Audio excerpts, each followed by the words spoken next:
मला ना खूप दिवसापासून अशी टोपी घ्यायची होती बरं का. आता म्हटलं बाहेर कुठे फिरायला गेलं ना तर अशाच टोप्या घालतात, म्हणून मला एक टोपी घ्यायची होती. खरंच खूप स्वस्त टोपी मिळाली मला. आता मी कुठून शॉपिंग केली ते सांगतेच तुम्हाला, पण मी आहे ना मस्त अशी काल मेहंदी लावली होती मम्मीकडनं. तर नुपूर मेहंदी लावली होती, एवढा छान कलर आला होता. मी म्हटले होते तुम्हाला की म्हणजे ज्यावेळेस मेहंदी लावली त्यावेळेस दाखवलं नाही, पण अशी लावून घेतली होती. आता सगळ्यालाच अशी मेहंदी लावता येते नाही का, म्हणजे आपल्याला जमत नाही, पण दुसऱ्याकडून लावली की बरोबर लावता येते.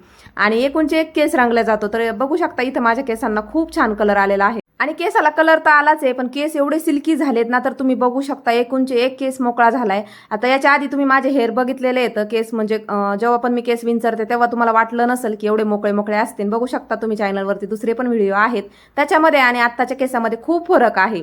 म्हणजे इतकं की मला आहे ना केस सांभाळताच येत नव्हते, आणि अर्धा तास तर मी त्या केसासोबतच खेळत होते, एवढे सिल्की झाले होते काय सांगू तुम्हाला.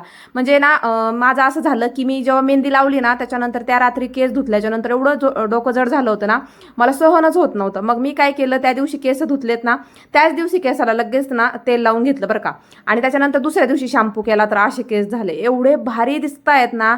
आणि एवढा काही जास्त कलर नाही गेला बरं का केसाचा, पण मेहंदी जेवढी पण होती ना तेवढी केसामधून निघून गेली, आणि त्याच्यानंतर एवढी शाईन वाटत होती ना. तुम्हाला दिसत असेल, तुम्ही आधीचे व्हिडिओ जाऊन पहा, त्याच्यामध्ये केस कसे आहेत माझे, आणि आता मेहंदी लावल्याच्या नंतर किती फरक आलाय बघा. आता मला 6 महिने तरी काही टेन्शन नाही बरं का परत मेहंदी लावायचं. तर मग मला आहे ना मम्मीसोबत मार्केटला जायचं होतं, तर म्हटलं चला तिला पण काय काय घ्यायचं होतं, आणि मला आहे ना टोपी घ्यायची होती. बऱ्याच दिवसापासून मला टोपी घ्यायची होती बरं का. आणि म्हणजे बाहेर कुठे गेलं तर तिकडे खूप महाग भेटतात, 150, 200, 250. आपल्याला माहित नाही ना, बाहेर आपण गेलो की प्रत्येक गोष्ट महाग असते, अगदी पाण्याची बॉटल सुद्धा महाग असती. तर म्हटलं चला, मी अहिल्यानगरची आहे आणि आम्ही आहे ना अहिल्यानगरमधून कापड बाजारातून शॉपिंग करत असतो, तर मी पण तिथून सगळं शॉपिंग करते.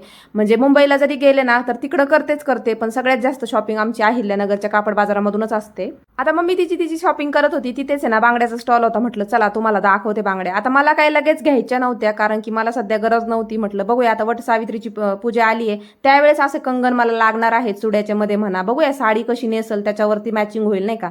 पण म्हटलं चला तुम्हाला दाखवते. आणि हे जे 2 कडे आहेत ना खूप सुंदर होते बरं का.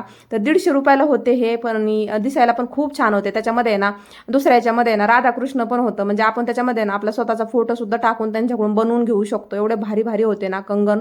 तर म्हटलं चुड्यामध्ये, आता मोठा चुडा भरतो रेड कलरचा, त्याच्यामध्ये घालतात ते मध्ये मध्ये, खूप छान होत्या.